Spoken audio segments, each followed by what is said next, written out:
السلام عليكم ورحمة الله وبركاته. كبجمتوتاب جالتمتوتا ilmaan Oromoo addunyaa kana jirtan nagaan koo bakka jirtanutti isiniif baay'atuun isinin jedha. Akkam nagaa keessanii jirtu? Maashaallah baga jiraataniin isinin jedha. Nagaa kooti Rabbiin galanna ga'uun isinin jedha. Mee isin akkamitti jirtu? Haalli dalagaa, haalli jireenyaa akkamiin isinin jedha. Egaa jiruuf jireenya keessa Rabbi isiniif gaaromsuun isinin jedha. Egaa akkuma beekamu deebi'eetan dhufee jira. Egaa gaaffii nama tokko qabadheetan dhufee jira. Namoonni keessoodhaan na gaafattan illee ni jirtu. Waan kana gaa hunda keessaniifuu deebiin ta'a jedheetan isiniif qabadhee dhufe. Innis immoo maal jechuun keessan inooluun isinin jedha. Wanni ani qabadhee dhufes immoo waa'ee YouTube irratti akkaataa YouTubein keenya namni akkatti koomentii nu barreessu hin qabu ofii ta'ee jira. Commenti namni yeroo video tokko gadhiifne upload yeroo YouTube irratti goone jennee YouTubein keenya ofii ta'ee jira. Namni akkatti seenee commenti nuuf godhu hin qabu. Haala kamiin ofirra kaafnaa waan jedhu na gaafattanii jirtu. Anis immoo waan kana irratti hundaa'ee anis ofii kootii waanan sana na mudatee jiruuf waanan sirreeffadhee jiruuf akkan itti sirreeffadhee isiniif illee qooda jedheetan dhufe. Egaa isinis warri jalqaba gara mana chaanala kootii dhuftan Rashad Tuubii ka jedhu subscribe, like, share waliif illee gochuu hin dagatinaan isinin jedha. Ilmaan Oromoo bakka jirrutti wala guddifnoon isinin jedha. Akkasuma YouTuberoonni gurguddaan akka Abduu Mobile App, Ready Adam, akka Shimeemaan, Beekaa Shawuu, egaa YouTuberoonni warri gurguddaan illee waamilee nuuf ta'an isinin jedha. Warri kaanis immoo dhuftanii akka maatii nuuf taatanu nutis immoo dhufnee maatii isiniif taana wala guddifnu wala jajjabeessinu kan ormaa jala deemuu dhiifne kanuma keenya guddifnuun isiniin jedha. Egaa garuma barumsichaattan isin dabarsaan isiniin jedha. Yeroo wajjiniin deemna waan ta'eedhaaf isinitti dheeressuu illee hin barbaadu. Isinis immoo egaa viidiyoo kanallee akka daawwattanuun isiniin jedha. Waliif illee akka sheerii gootanu kabajaan isin gaafadha. Egaa asumaanuu garuma barumsa kootittan isin dabarsaati na faana tura hordofaati. Bakka isiniif hin galles immoo koomentii jalatti gaafadhaan isiniin jedha. Inshallah amman beekurraa isiniif an ibsa. Asumaanuu immoo gara barumsaatti dabarraa na faana turaan isiniin.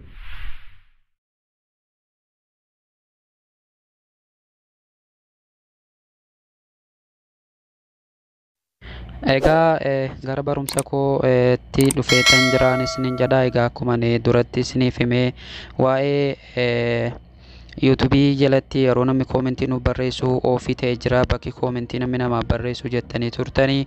Egaa isas akkatti waan sana irraa kaaftanuun isinitti agarsiisa. Aga xumura qophii kiyyaatti na faana turaan isinin jedha. Innis immoo mee jalqaba gara YouTube kootii seenetan isinitti agarsiisaan isinin jedha. Bakka sana na hordofaa. Kuno gara YouTube kootii dhufeetan jira. Yeroo mana YouTube keessa gallee jennu fakkeenyaaf viidiyoo dhuma tokkoffaarraa kanattan isinitti agarsiisaan isinin jedha. Yeroo viidiyoo kanarra seene jedheedu bakka koomentiitti barreessanu hin jiru jechaadha. Mee xiqqoobsaan isinin jedha. Hanqina shabakaatiif dhiifama. Egaa kuno akkuma arguu jirtanii kuno bakka kanarratti kuno communities are turended off jedheetii kuno li'aar namoorii kana arguutti jirtanii kuno asitti amma namni koomentii waan tokko naa barreessuu hin danda'u. Bakka nama xiyyatti agarsiisaaru kana namni koomentii naa barreessuu hin danda'u jechuudha. Isa kana akkamitti ofirraa kaasuu dandeenya waan jedhudha jechuudha. Kuno bakka kanatti namni koomentii barreessuu waan hin dandeenyeef haalatti waan sana ofirraa kaafnu ni isinitti agarsiisaan isinin jedha. Egaa asumaanuu immoo warri jalqabaa gara chaanala kootii dhuftan subscribe diimtuu kanallee rukutaa.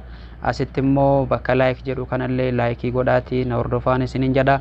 Viidiyoowwan hedduudha kanan gadhiisee jiru. Egaa kuno as keessa seentanii daawwachuu ni dandeessuun isinin kuno as keessa seentanii daawwachuu ni dandeessuun isinin jedha. Viidiyoo hedduudha kanan gadhiisee jiru. Kanan hanga yoonaatti gadhiise viidiyoon hanga yoonaatti gadhiise kuno jara kana keessa seentanii daawwattanii waan isin fayyadu argachuu ni dandeessuun isinin jedha. Egaa asumaanuu like, share gochuu hin dagatinaan isinin jedha. Egaa akkatti koomentii keenya ofirraa kaafnu dhannee walumaan ilaalla na hordofaan isinin jedha.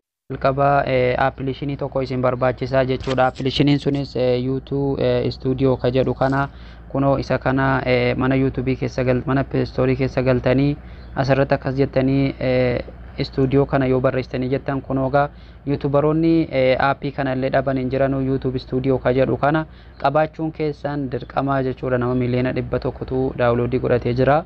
isinis immoo aappii kana qabaachuun keessan dirqama. Egaa as keessatti waa hedduutu sirreeffatama, waa hedduudhaaf nama fayyada waan ta'eedhaaf aappii kanallee fayyadamuun keessan dirqamaan isiniin jedha. Amma keessa seenetan isin agarsiisa, nafaana turaan isiniin jedha. Akkuma keessa seenneen aappichi gaa waan garaagaraa viidiyoo keenya amma dura hojjetaa jirru bakka kanatti kan inni nutti agarsiisu jechaadha. Viidiyoo kana keessa kan amma reefuu koomentii hin qabne kunoo isa kanadha. Isinis immoo viidiyoo hojjettanii viidiyoon keessan kan koomentiin isaa dhokatee jiru, namni koomentii isinii barreessuu hin dandeenye sana as keessa galtanii sirreeffachuu dandeessu jechuudha. Egaa isin viidiyoo hojjettanii koomentiin isiniif ba'uu dide sana waan beektanii fi anamma kan koomentiin kan ba'uu dide isa kana waan ta'eedhaa fi isa kana irratti hanga rukutaa jechuudha. Isin egaa viidiyoon isin amma dura hojjettanii jirtan waan as keessa jiruuf view more ka jedhu kana rukuttanii akkasitti ol deemsiftanii viidiyoo amma dura hojjettanii jirtan tartiibatti fidee isinii baasaa jechuudha. Kan hanga irraa hojjetaa jirtanu anamma garuu kan amma reefuu dhaqeetanii dhiifama. Wanti kun waan laafaadhaan isiniin jedhaa kunoo bakkuma viidiyoo kanarra rukuttuu jechuudha. Bakka viidiyoo kana yeroo rukuttanii jettanoo kunoo bakka kana seentuu jechuudha. Bakka qalamii kana gadi rukunnaa jechuudha. Kunoo kan suuraa viidiyoo irratti argitanu yeroo isa gad rukunnee jennu haala kana yeroo akkasitti nuu fidee jedheede advanced setting ka jedhu kana rukunnaa jechuudha. Advanced setting ka jedhu kana yeroo rukunnee jennee advanced setting ka jedhu kana yeroo rukunnee jennee akkasitti nuu dhufaa jechuudha. Bakki nuti sirreeffannu allow comments ka jedhu kana allow comments ka jedhu kanayyi rukuttuu jechuudha. Kunoo kanatiyyi cufaa jira, kanaafiyyi koomentiin keenya nuu ba'uu didee jechaadha. Egaa kanuma itti bantuu jechuudha. Arguutti jirtanii kanan xiyyaan agarsiisutti jiru kana akkasitti banneetiyyi erga bantanii kaatanii jettanii save ka jedhu kana rukuttuu jechuudha. Kan save jedhu kana erga rukuttanii jettanii keessaa baatu. Egaa walumaan nu deemne dhanne ilaalla. Amma seefii goonaa jechuudha. Egaa amma seefii godheetan jira. Ergan seefii godhee jedhee amma keessaa bahetanii gara YouTube channel kootii dhufaa jechuudha. Totan kiyyaa kunoo akkuma arguu jirtan bakki kuni sila comment ofii ta'ee jira. Amma kunoo la commentiin banamee jira jechuudha. Amma waan an fedhe asirratti barreessuu nan danda'a jechuudha. Kunoo sila karaan barreeffamu hin jiru. Amma garuu kunoo asirratti waan an fedhe barreessuu nan danda'a jechuudha. Akkuma arguu jirtan egaa hanqina shabakaatii fi dhiifama waan an fedhe barreessuu nan danda'a jechuudha. Kunoo amma dhufee egaa akka kanatti kan isin sirreeffattanuun isiniin jedha. Egaa viidiyoo isinitti dheeresseera, dhiifamaan isiniin jedha. Egaa kunoo koomentii amma barreessuu danda'een jira jechuudha. Egaa barumsi kiyyarraa kana fakkaata. Akka irraa sirreeffattanus abdiin qabaan isiniin jedha. Egaa YouTube studio hundi keessaniyyuu akka gadi buufattanu, warri qabdan silaa ni qabdu, warri hin qabne immoo gadi buufachuun dhiisina. Egaa asumaan immoo gaa laayikii kanallee tuquu hin dagatinaan isiniin jedha. Subscribe sheerii gochuu egaa irra deebinee isin gaafannaan isiniin jedha. Warri immoo liinkii eessaan arganna warri jettan kunoo mallattoo irra guddaa ol deebitee jirtu kana akkasitti tuqtanii liinkii nuti keenyu waan garaagaraa yoo gara liinkii gara telegiraamii dhufuu feetan, yoo gara waatsaappii dhufuu feetan kunoo asirraan dhuftanii gaaffii gaafachuu ni dandeessuun isiniin jedha. Egaa haga barnoota biraatiin walitti deebinu nagaa rabbii keessanaa turaan isiniin jedha. Isiniin jaalladha, isiniin kabaja. Egaa barnoota biraatiin nagaa walitti deebinuun isiniin jedha. Aappii kanas gadi buufadhaan isiniin jedha. Bye bye.